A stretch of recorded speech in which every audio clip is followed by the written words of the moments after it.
Assalamualaikum warahmatullahi wabarakatuh. Salam sejahtera untuk kita semua. Semoga kita selalu diberikan kesehatan dimanapun kita berada.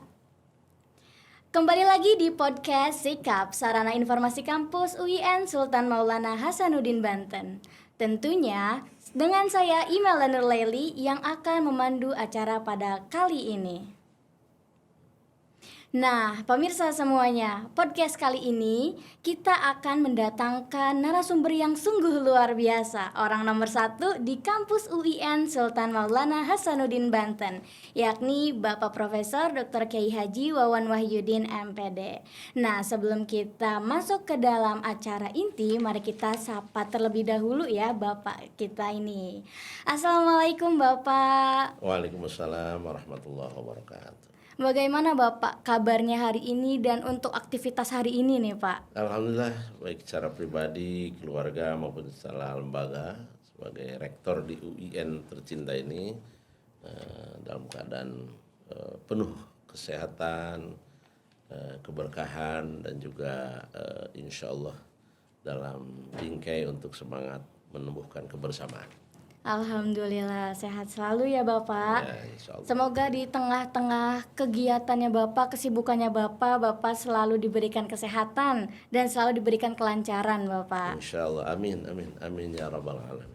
Ya, pemirsa semuanya, untuk podcast kali ini kita sangat menarik sekali ya, karena akan mengangkat tema yang sungguh luar biasa tentunya. Karena di tahun ini adalah tahun baru 2024, yang mana pastinya setiap tahun itu kita mempunyai resolusi atau mempunyai target atau wishlist kita untuk memperoleh pencapaian yang lebih dari tahun sebelumnya, pasti seperti itu ya.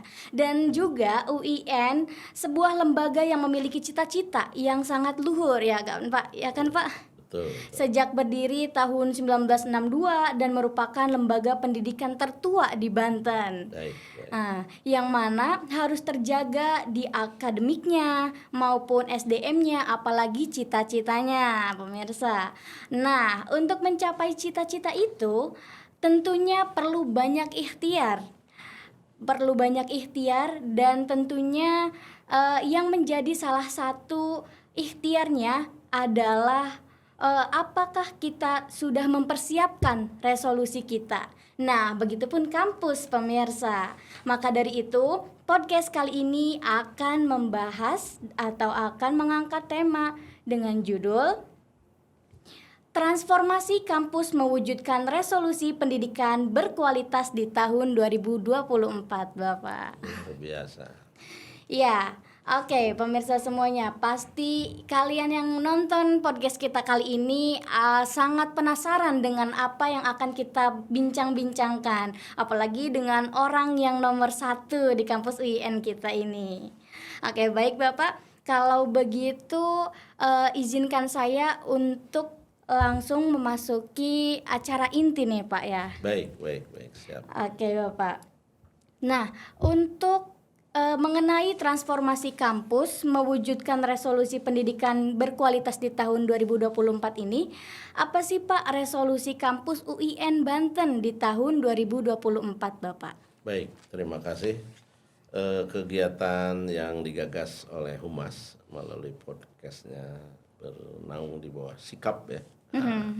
Ini mendorong saya secara pribadi untuk terus bersikap. Ini momentum ini sangat bersejarah karena saya sendiri lahir tanggal 1 Januari. Oh, wah sangat pas tahun baru ya Bapak? Ya, pas tahun baru. Pergantian tahun. Kebetulan juga usia Bapak 62, UIN juga 62. Masya Jadi Allah. ini sangat terkesan sekali, makanya pas Pak Kabag Humas menghubungi, oh siap. Karena sebagai ungkapan rasa syukur juga, usia 62, pengabdian di sini juga usianya sudah 62. Nah, itu ya. Adapun apa yang tadi dimintakan yakni resolusi ya, apa tadi? Resolusi kampus. Ya, resolusi kampus di tahun 2024 ini di akhir tahun jelang pergantian 2023-2024 menurut saya ini sangat sejarah sekali karena adanya pengukuhan guru besar yang sepanjang sejarah terbanyak. Ini saya harus berani mengatakan karena bagaimanapun juga tidak mudah ya untuk melahirkan SDM. Iya, Saya baru 2 tahun memimpin dan alhamdulillah tahun pertama 2 guru besar lahir dan pada 2023 itu 7 guru besar. Itu artinya ini modal untuk tadi ya mewujudkan resolusi. Iya, iya. Dan insya Allah tahun ini kami sedang menyiapkan terus karena bagaimanapun juga universitas ini akan hampa jika salah satunya, mohon maaf, jika salah satunya guru besarnya kurang. Iya, ya Bapak, benar sekali. Itu ya. Jadi resolusi yang pertama, Ya. bagaimanapun juga pembenahan SDM. Pembenahan Ya. SDM. Dan ini tidak hanya teori ya, Pak Kabag Humas lebih tahu bagaimana muntang-manting kami untuk mewujudkan ini. Dan terbukti sudah dikukuhkan. Baik yang akan tahun pertama yang 2 orang maupun yang 7 di tahun ini. Iya. Itu yang pertama. Iya, iya. Kemudian yang kedua, resolusi yang kita ingin wujudkan adalah penguatan spiritual. Karena insya Allah di tahun ini pula pembangunan Masjid Kampus 2 Wah, Masya Allah. sebagaimana tuntutan dan keperluan yang memang tidak bisa ditawar, kita akan bismillah mulai. Bismillah. Dan kami tidak sembarangan, kami konsultasi ya dengan badan pengawas dan tim ahli. Dalam hal ini Insinyur Teten dan juga Insinyur Tri, insya Allah di bulan Maret ya. Maret. Ya, Maret tahun ini. Mohon doanya dan mohon dukungannya ya. Iya, Bapak, baik. Dan ini saya senang sekali bagian dari upaya mensosialisasikan ya. Iya, iya, Bapak, betul dalam rangka sekali. itu yang kedua tentang resolusi spiritual. Spiritual. Kemudian yang ketiga, kita juga ingin meningkatkan terus semangat apa yang disebut dengan nasionalisme. Nasionalisme. Ya, itu kami gaungkan apalagi menghadapi pemilu. Ya, boleh beda apa pilihan tapi urusan negara di atas segalanya. Ya. Kita harus mendahulukan kepentingan yang lebih besar. Ya. Karena itu sekali lagi saya titip nasionalisme ini adalah perekat kita semua. Berbeda tapi Tetap satu. tetap ya artinya Bhinneka Tunggal Ika. Bhinneka Tunggal. Nah, mungkin ini sementara ini dan mungkin bisa dikomunikasikan lebih lanjut. Baik Bapak, terima kasih atas Ya. jawabannya. Ya, baik, Wah, baik. benar-benar menjawab sekali ya teman-teman semuanya. Resolusi Kampus UIN Sultan Maulana Hasanuddin Banten di 2024 ini ada nasionalisme, ada juga spiritualnya, ada SDM-nya juga. Masya Allah, semoga semuanya dilancarkan ya Amin, Bapak. amin. Dan Bapak Rektor kita juga meminta dukungan nih kepada khususnya warga UIN Sultan Maulana Hasanuddin Banten dan pemirsa yang ada di rumah selalu dukung kita dan juga selalu mendoakan bersama-sama. Bahkan gitu. ada yang menarik ya, saya kira baru di tahun kita ya, Pak, ada mahasiswa asing. Wah, iya Baik luar dari biasa. Thailand maupun dari Filipina dan itu ada di S1, S2 maupun S3. Dan untuk ke depan ini harus lebih dipacu karena bagaimanapun kalau perguruan tinggi mendunia maka mahasiswa asing itu tidak diupayakan. Apalagi di situasi percaturan dunia seperti sekarang ini. Bahkan beberapa hari yang lalu kita sudah menemui langsung duta besar Thailand. Thailand, Masya Allah. Ya, menemui di kantor beliau. Saya kira itu. Iya, baik. Oke, yang tadi kan kita udah membahas tentang resolusi kampusnya ya Pak ya. Nah, kalau sekarang saya ingin bertanya nih Pak, bagaimana sih seharusnya mahasiswa dapat berkontribusi dalam mendukung resolusi tersebut gitu Pak? Kita sebagai mahasiswa nih gimana sih Pak harusnya gitu tuh biar bisa ikut berkontribusi gitu di kampus kita tercinta ini? Ya, saya senantiasa mengingatkan dan juga ada pepatah baik ya. Experience is the best teacher. Ya, bahwa pengalaman adalah guru terbaik. Saya belajar dari berbagai perguruan tinggi yang ada itu supaya mahasiswa bisa berpartisipasi itu jangan setengah-setengah. Contoh ya, kita bagaimanapun ini musim hujan sudah tiba. Dan kita punya cita-cita bagaimana menjadi green and clean kampus. Nah, alangkah indahnya apabila dari kurang lebih 13.000 mahasiswa ini mendesain bagaimana misalkan menata kolam pancing yang ada ya, embung istilahnya, ditata sedemikian rupa. Paling tidak saya minta mahasiswa punya ide nih gambarnya apa yang menarik begitu. Ya, di situ ada gazebo, misalkan di situ ada ikan, ada tanaman yang ini. Nah, tanamannya ini disepakati masing-masing memberikan inilah apa wakaf pepohonan ya. Tapi jangan yang kecil-kecil yang cepat mati ya. Ya, ukuran yang sudah dewasa lah begitu ya, supaya cepat berbuah. Dan kami tidak hanya teori, Pak adik-adik, para mahasiswa dan para pemirsa podcast dimanapun, kami sudah memberi contoh dengan penanaman gerakan pohon apa itu Penghijauan. bukan kelapa kopior itu. Kelapa kopior. Nah, saya minta di tiap fakultas itu dihijaukan, saya minta dirindangkan, sehingga kalau ini sudah situasi kayak di hutan. Ini kan oksigen kita semakin membaik dan kesehatan juga semakin membaik. Bukan sebaliknya, mahasiswa partisipasinya hanya buang sampah aja, buang puntung rokok aja. Lah ini kan bisa membuat 4 sehat 5 bengek kalau begini. Saya kira ini ya rusak lingkungan ini. Jadi saya minta partisipasi mahasiswa khususnya dan kita semua, cobalah ada gerakan wakaf nanam pohon ya. Dan itu melalui fakultas masing-masing lah, nggak usah langsung rektor yang teriak-teriak, tapi diterjemahkan. We have 3 kampus, ya. Kita memiliki 3 kampus. Di Jalan Sudirman di sini, ya. Nah, 3 kampus ini menurut saya harus disulap, ya, menjadi clean and green kampus. Saya kira itu. Ya baik, terima kasih Bapak atas jawabannya. Berarti teman-teman semua nih, khususnya mahasiswa UIN Sultan Maulana Hasanuddin Banten, Pak Rektor sudah menitipkan kepada kita bagaimana seharusnya kita menjadi mahasiswa yang dapat berkontribusi. Itu bukan cuma menyumbangkan sampah ya Bapak, tapi kita juga bisa berkontribusi dalam meng-green meng-clean and green kampus seperti itu.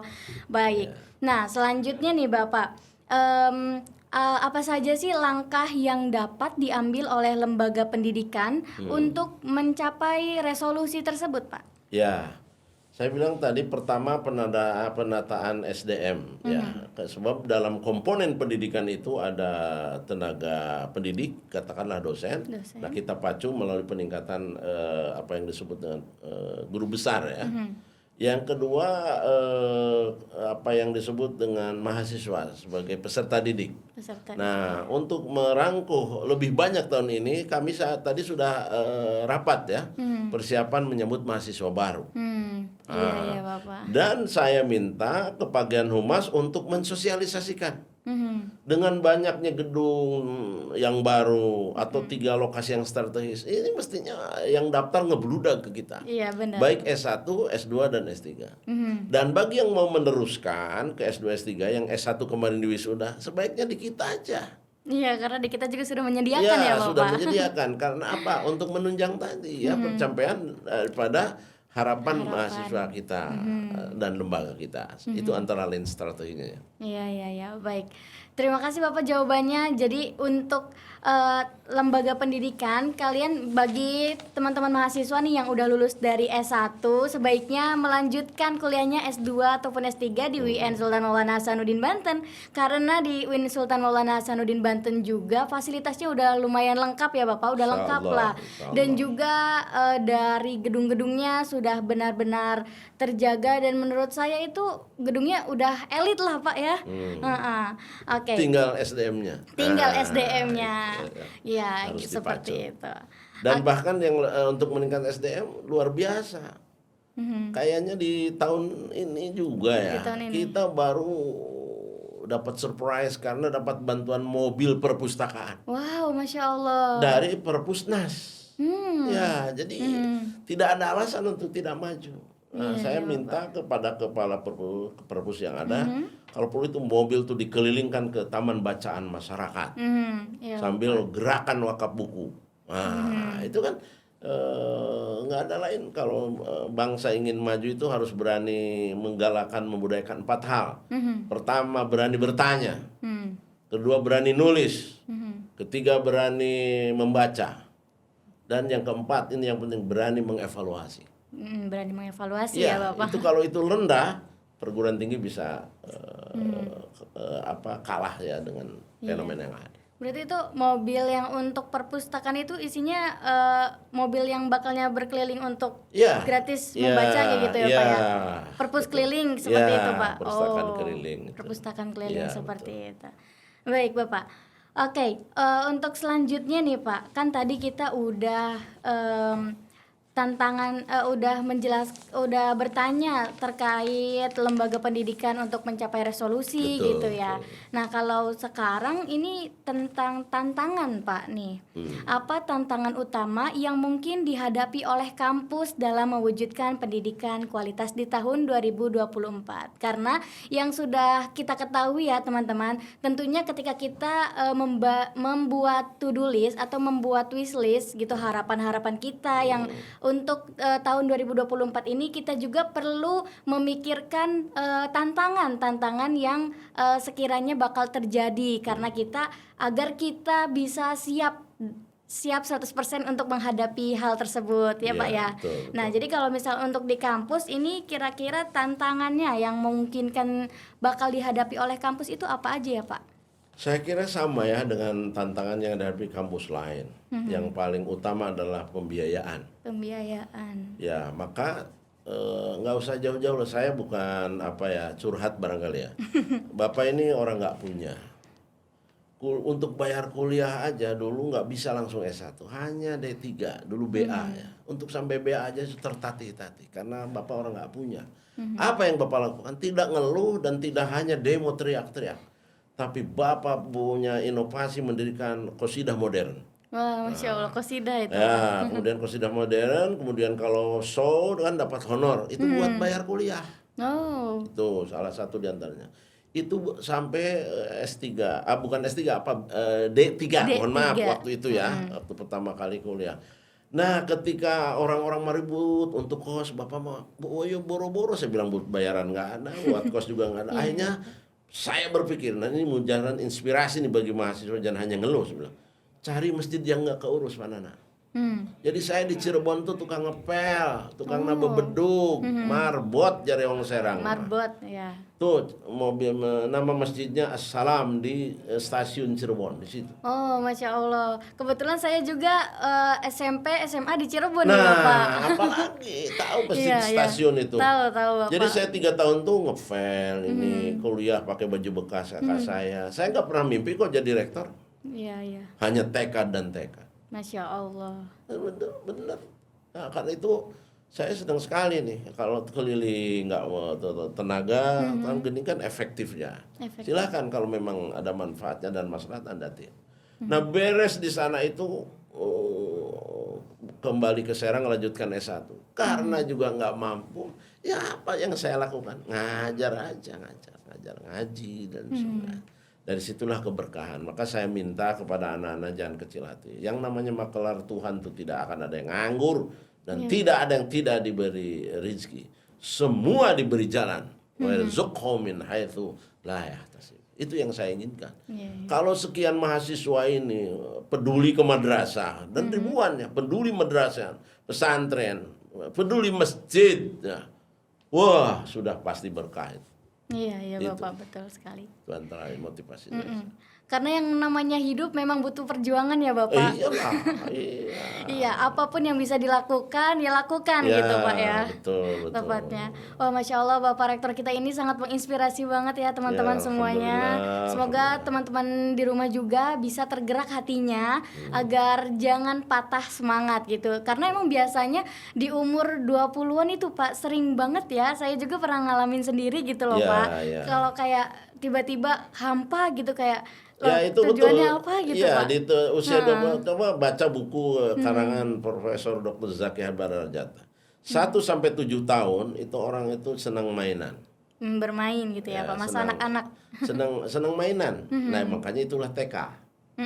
Ya, senang mainan bukan senang main. Nah, 7-14, nah itu senang main. Nah, gitu ya. Yeah. Nah, 14-20, 21 itu bimbang. Bimbang. Bimbang, ada nikah jangan, kerja ini. Nah kalau yang nggak kuat-kuat, nah banyak yang kejebak kan, hamil duluan lah, terjerumus segala. Makanya kenapa Rasulullah dilantik di usia 40 kan udah mateng. Ya udah mateng di usia lah, anak-anak udah lewat, remaja udah lewat, dewasa dilantik di usia 40 tahun. Nah ketika Ade tadi mengatakan ada kebimbangan, memang secara fisiologi. Karena itu ketika ada anak yang suka coret-coret di usia 1, jangan dibentak, jangan dimuarain segala. Karena ini memang gitu.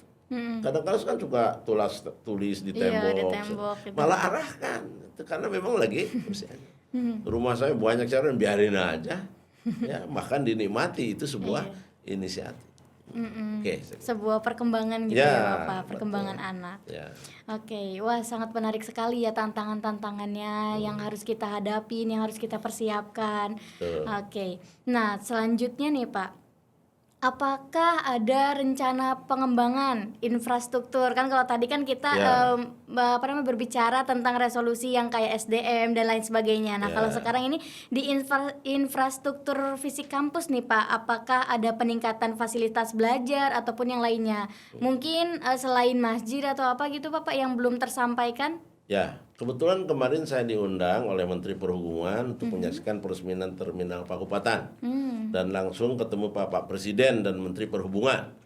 Saya bilang dan berbisik ke Pak Presiden, saya lihat itu program unggulan Menteri Perhubungan itu memperbaiki wisata Tanjung Lesung. Oh, Tanjung Lesung ya. Karena itu saya usul kalau bisa dibantulah kampus ini mobil bus pariwisata yang gagah. Wow, Masya Allah. Kata Bapak Presiden, Pak Rektor langsung bicara aja sama Pak Menteri. Langsung, karena disuruh ya. Ini saran Pak Menteri buat surat dan kita sudah kirim surat. Doakan mudah-mudahan kita memiliki mobil yang berwibawa gitu ya. Amin. Wisata dan maksudnya bukan apa-apa. Mahasiswa ini harus paham apa itu wisata, apa itu pariwisata. Tapi kan nggak mungkin tanpa ada sarpras. Kayaknya lagi-lagi baru rektor yang nyeruduk begini nih, minta mau. Ya kan berbicara hasil tidak bukan urusan bagi saya, tidak akan itu, tapi itu adalah ikhtiar. Itu sarpras tentang. Dan selama saya mimpin, alhamdulillah mobil pertama kolbak itu ternyata manfaat. Ya. Alhamdulillah. Ya.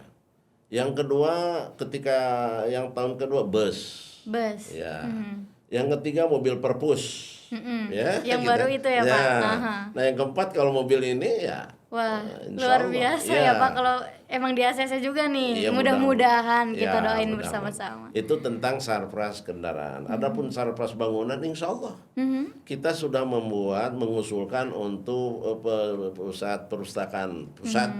Dan juga kegiatan kemahasiswaan yang tersentralkan. Dan itu sudah diperjuangkan dan insya Allah di ACC di Bappenas. Wah iya Nah itu walaupun nanti saya mungkin udah lengser. Tapi nggak apa-apa, bagi saya bukan masalah jabatannya, tapi perjuangannya nggak boleh terhenti. Iya, ya, betul sekali. Itu tentang sarpras bangunan. Ya kan? Kemudian yang ketiga kalau kelembagaan, insya Allah bahkan tahun ini SK pendirian Fakultas Adab, dan Humaniora. Itu karena sudah di ACC oleh Menteri Agama, sedang nunggu dari Menteri Bappenas juga karena menyangkut pembiayaan segala. Ya doakan aja. Jadi saya tidak hanya memikirkan sarpras ya, tapi memikirkan juga pengembangan dalam kelembagaannya. Kemudian juga alhamdulillah ini barusan ada berita mahasiswa Fakultas Sains bisa melanjutkan S2 di Thailand. Wah, itu artinya apa? Sekecil apapun sebarkan panana. Wa amma bi ni'mati rabbika fahaddits. Ya, yang berkenaan dengan nikmat tuh omongkan aja. Biasalah orang nyinyir, orang anu-anu. Nah, ya kalau kita meladen itu nggak selesai-selesai. Kita positive thinking aja. Saya kira itu. Oh iya iya. Baik Bapak, terima kasih jawabannya sangat menarik sekali ya Alhamdulillah, teman-teman semuanya, alhamdulillah. karena kita juga yang sebagai mahasiswa, sebagai warga yang sedang berada di UIN Sultan Maulana Hasanuddin Banten ini sangat excited sekali Bapak, Baik, baik. ketika ada berita-berita terbaru soal UIN yang akan Ya, membangun ini dan lain sebagainya, karena itu juga yang menjadi daya tarik kita baik, baik. tersendiri Ya. gitu. Tentunya kita juga sebagai mahasiswa UIN Sultan Maulana Hasanuddin Banten sangat berbangga karena mempunyai Pak Rektor yang luar biasa ini yang sangat memperjuangkan Amin, untuk amin. kemajuan UIN Sultan Maulana Hasanuddin Ya, Banten. ya. Pertanyaan yang terakhir nih Bapak, ya yaitu ada tentang nasihat nih Bapak, kan karena yang tadi kita udah ngobrol serius tentang Ya. resolusi, tentang infrastruktur dan lain sebagainya. Nah kalau sekarang itu kita tentang nasihat nih Bapak.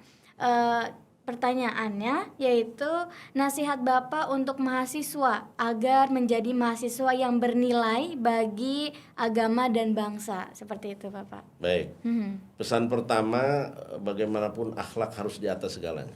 Mhm. Boleh mahasiswa IP-nya 4, Iya, tapi mohon integritas, akhlak tuh harus jadi pengali.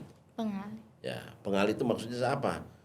Boleh IP 4 tapi kalau akhlaknya bejat, 4 kali 0, hasilnya 0. Nol. Saya Iya. titip itu. Mhm. Karena kita dipertaruhkan. Mhm. Nah, itu yang pertama. Pesan kedua, menghadapi pemilu, tolong titip jaga kondusivitas. Mhm. Dewasa dan sudahlah. Toh ada bilik suara segala. Tuhan Maha tahu. Iya. Saya tidak akan membiarkan mahasiswa untuk terlalu polos segala itu. Tapi silakanlah, itu hak demokrasi para mahasiswa semua. Tapi lagi-lagi saya titip jaga kondusivitas. Jaga. Jadilah perekat umat, jangan jadi pemecah umat. Iya, iya, betul. Bersama umat Indonesia hebat. Mhm. Nah, itu pesan dari Kementerian Agama kan. Nah, pesan ketiga, saya minta studi disiplin. Mhm. Nah, maksimal semester 9 itu udah beres. Ya, Bapak baik Bapak. Ya, Semangat. selanjutnya kuliah di luar negeri kalau perlu. Amin. Kalau hanya di dalam negeri sudahlah di UIN saja. Mhm. Ya, kalau mau keluar negeri sekalian. Ini penting karena apa? Wawasan kita juga harus. Iya. Dan yang terakhir, kita bolehlah berideal segala, tapi juga jangan lupa berdoa, berdoa, berdoa. La haula wala quwata illa billah. Selama 2 tahun saya membersamai Kabag Humas dan lain-lain, tentu 2 tahun ke depan juga kita masih perlu peningkatan ya, baik perbaikan maupun kebaikan di antara kita. Saya kira itu, dan terima kasih, kembali ke Studio 2. Studio 2. Iya Bapak. Wah, Masya Allah, itu adalah pesan nasihat dari Bapak Rektor kita kepada mahasiswa UIN Sultan Maulana Hasanuddin Banten. Ya, dan di sini kebetulan saya juga mempunyai cita-cita Bapak untuk melanjutkan S2 di luar negeri. Mohon doanya Ya, Bapak. baik, baik. Semoga bisa tercapai, dan apabila tidak gitu ya, semoga saya bisa melanjutkan juga di UIN Sultan Maulana Hasanuddin Banten Baik, ini. baik. Oke, karena sudah selesai semua nih teman-teman apa yang saya pertanyakan ke Bapak Rektor kita ini, mungkin teman-teman di rumah sana masih ada yang ingin bertanya-tanya gitu. Nah, bagi kalian yang ingin bertanya-tanya boleh di kolom komentar aja ya. Siapa tahu next podcastnya kita bisa membahas lagi dan bisa mengupas tuntas apa pertanyaan-pertanyaan teman-teman di rumah ya Bapak ya Ya, atau tentunya. sekarang juga kalau memang Mas ada yang penasaran, langsung saya ladenin. Gak apa-apa kalau Iya. kalau ada ya. Kalau Barangkali. live gitu ya, ini Ya. kan tidak live gitu ya Ya. Bapak. Iya, baik, Baik. jadi seperti itu, dan terima kasih Bapak atas Sama-sama, waktunya sama-sama. dan atas Oh ketersediaannya. iya, kalau bisa Pak Nana, itu kan kita punya mahasiswa se-Indonesia nih yang lagi mengikuti program PPSL ya, program studi lanjut. Itu sekali kali diajakan talk show. Coba didesain lah, ini sekedar usulan. Maksudnya apa? Untuk mengenalkan UIN di dunia nasional.